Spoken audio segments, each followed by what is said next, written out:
Tahun 2025 adalah masa orientasi, masa di mana sebuah kesalahan masih bisa dimaafkan dengan alasan adaptasi.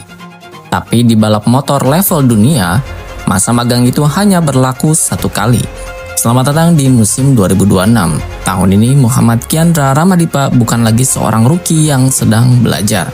Ia adalah predator berstatus sophomore yang dituntut untuk memburu tahta juara. Namun untuk meraih mahkota Red Bull Rookies Cup, Ramadipa harus melewati neraka yang berisi rival-rival haus darah dan satu bayang-bayang ekspektasi yang tak kasat mata yang telah ditorehkan Veda Pratama yang juga setanah airnya sendiri.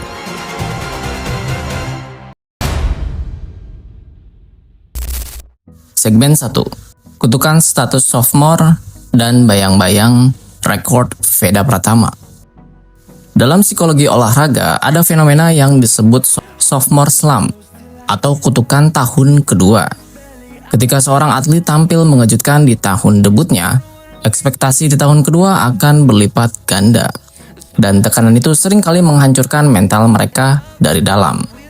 Tapi bagi Ramadipa, tekanan ini hadir dalam bentuk yang sangat nyata dan memiliki nama, yakni Veda Ega Pratama. Tahun lalu, Veda berhasil menciptakan sejarah dengan menjadi runner-up di Red Bull Rookies Cup 2025. Secara psikologis, ini meletakkan sebuah standar emas, sebuah benchmark absolut bagi siapapun pembalap Indonesia yang membalap di ajang ini. Penonton tidak lagi puas hanya melihat bendera merah putih start di grid Eropa. Ekspektasinya kini adalah kemenangan. Sebagai salah satu tumpuan bangsa di grid RBRC 2026, Ramadipa memikul beban tak kasat mata ini. Setiap kali ia mengerem telat, setiap kali ia membuka gas, jutaan pasang mata membandingkannya. Apakah ia bisa menyamai Veda? Apakah ia bisa melampauinya? Namun, mari kita lihat fakta fundamentalnya. Adaptasi Ramadipa di musim debutnya tahun 2025 adalah anomali yang juga luar biasa. Ia berhasil finish di urutan ke-8 secara overall, dan bahkan sempat mencicipi podium kedua di Sachsenring race pertama tahun 2025. Ini membuktikan bahwa intelijensi balapnya di atas KTM RC 250R sudah cukup matang. Tugasnya di 2026 bukan lagi sekedar mencari limit motor, melainkan mengubah tekanan ekspektasi menjadi bahan bakar agresivitas. Ia harus berhenti melihat capaian Veda sebagai beban dan menjadikannya sebagai target tembak. Tapi masalahnya Ramadipa tidak sendirian di sirkuit ini. Segmen kedua, predator lama yang lapar, peta persaingan veteran RBRC di 2026. Memasuki garasi RBRC di tahun ini, Ramadipa akan bertemu dengan wajah-wajah lama. Mereka adalah sophomore dan pembalap tahun ketiga yang gagal juara tahun lalu, dan kini kembali dengan rasa lapar yang jauh lebih puas. Mari kita bedah lawan terkuat dari angkatan veteran ini.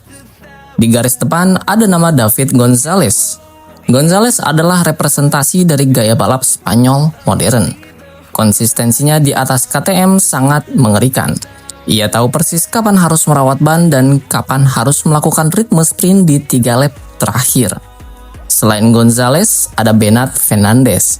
Pembalap yang tidak pernah ragu juga melakukan block pass brutal di tikungan sempit. Dua veteran ini memiliki satu keunggulan mutlak dibandingkan para pendatang baru, yakni data historis dan insting presisi. Mereka sudah punya feeling yang menyatu dengan sasis trailis KTM. Mereka tidak perlu lagi meraba-raba racing line di sirkuit-sirkuit Grand Prix karena mereka sudah menghafal setiap bump dan curb di atas lintasan. Pertempuran melawan Gonzalez dan Fernandez akan menuntut Ramadipa untuk bermain strategi. Di Red Bull Rookies Cup berada di posisi pertama pada lap-lap awal seringkali merugikan karena membelah angin slipstream.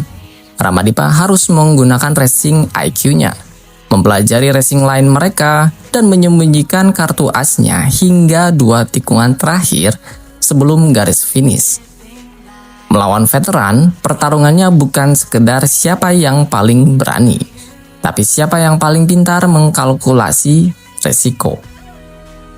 Segmen ketiga, ancaman darah muda dari Eropa.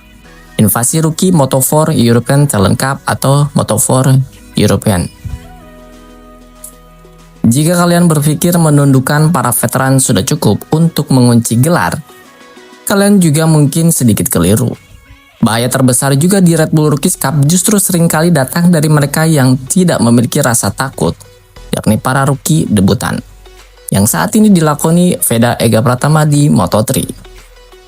Tahun 2026 ini, Red Bull Rookies Cup kedatangan invasi darak muda, langsung dari kawah Chandra di muka Eropa, European Talent Cup atau Motor4 Eropa. Dan ini bukan rookie sembarangan.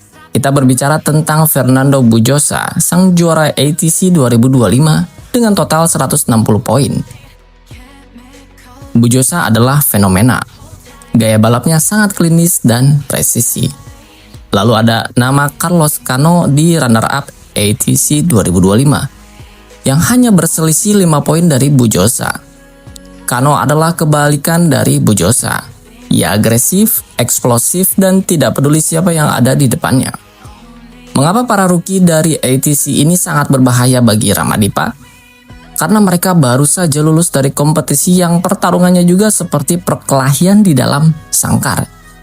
Di Moto4 Eropa, jarak antar pembalap sangat juga rapat, seperti di Asia. Namun perbedaannya, di sana mereka diajarkan dogfight jarak dekat yang brutal serta nyaris presisi. Ketika Bujosa dan Cano melompat ke KTM RC 250R, mereka akan membawa mentalitas jalanan itu ke grid RBRC.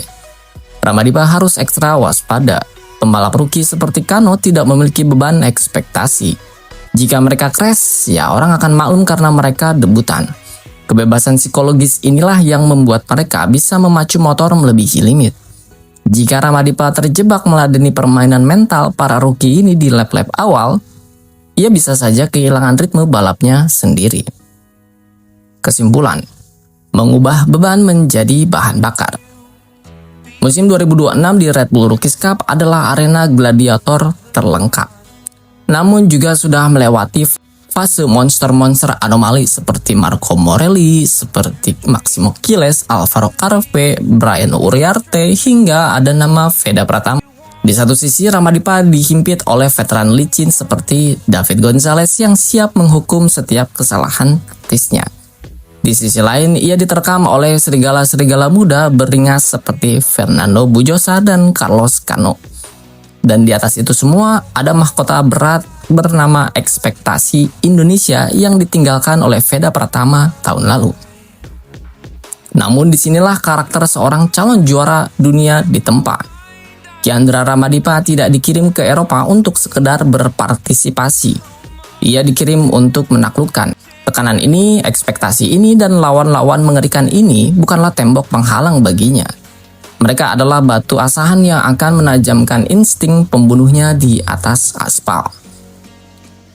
Di akhir pekan balap nanti, saat lampu merah di grid padam, status sophomore, bayang-bayang masa lalu, dan gelar juara lawan tidak lagi ada artinya. Yang tersisa hanyalah manusia, mesin, dan siapa yang berani mengerem paling telat di tikungan pertama. Di episode selanjutnya kita akan menyeberang ke medan tempur kedua di FIM Moto3 Junior Championship. Kita akan membedah teknis dan rivalitas yang jauh lebih kompleks, di mana kelas ini adalah pintu gerbang terakhir sebelum menyentuh aspal Grand Prix. Tetap bersama kita di serial The Dual Phone dan juga di serial Persiapan Chandra Ramadipa. Dan pastikan kalian menjadi saksi sejarah perjalanan para pahlawan pembalap Indonesia kita. See you in that next video.